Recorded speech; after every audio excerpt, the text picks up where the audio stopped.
After the county government of Kilifi demolished houses built on government land in Mabirikani area. County government enforcement officers and top county officials raided the Kilifi social hall, and that was allegedly grabbed by former government officials. Reports indicate that the grabbers were given notice but did not honor them, leaving tenants to suffer as they were forced to remove household items last minute.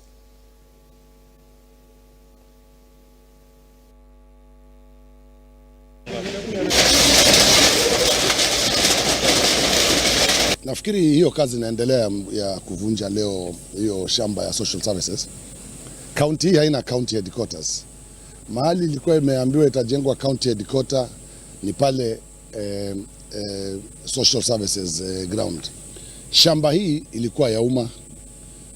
Shamba hii waliochukua ni wafanyajikazi wa hiyo social services na wafanyaji wa idara ya ardhi ya county ya Kilifi.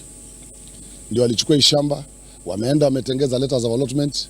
Tumeambia walete title deed. Kwa miaka wanasema walipata letter of allotment 1994. How many years are those? 30 years later.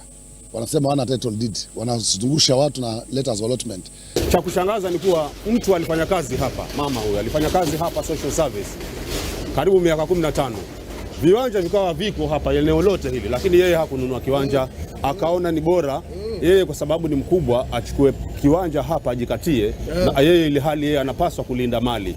Hii inafaa isikubaliki katika serikali hii, na si hapa peke yake. Wewe ukiwa mkubwa katika serikali, mtu kama Ngeti alikuwa hapa physical plan hapa akachukua akapima shamba, huyu mama naye akachukua. Sasa sisi kama tumekaa huku muda mrefu na hatujachukua, kwa nini mtu mwingine asiheshimu? Na tumepata hii nini hapa ya kuvunja.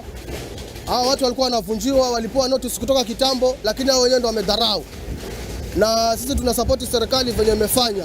Maana hapa kuna viwanja, watu wamegrabu viwanja vya serikali.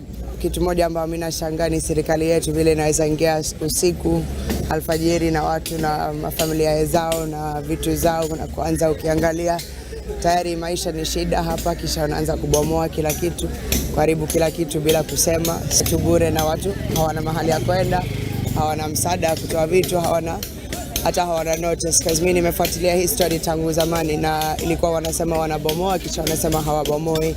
So kisha ungepeana notice mzuri watu hawangeshtuka hivi, lakini kisha wanakuja tu saa 12 asubuhi, watu wako ndani na manyumba na watoto zao na nini, na wanaanza kubomoa. So kwangu nashangaa vile serikali wanafanya vitu zao.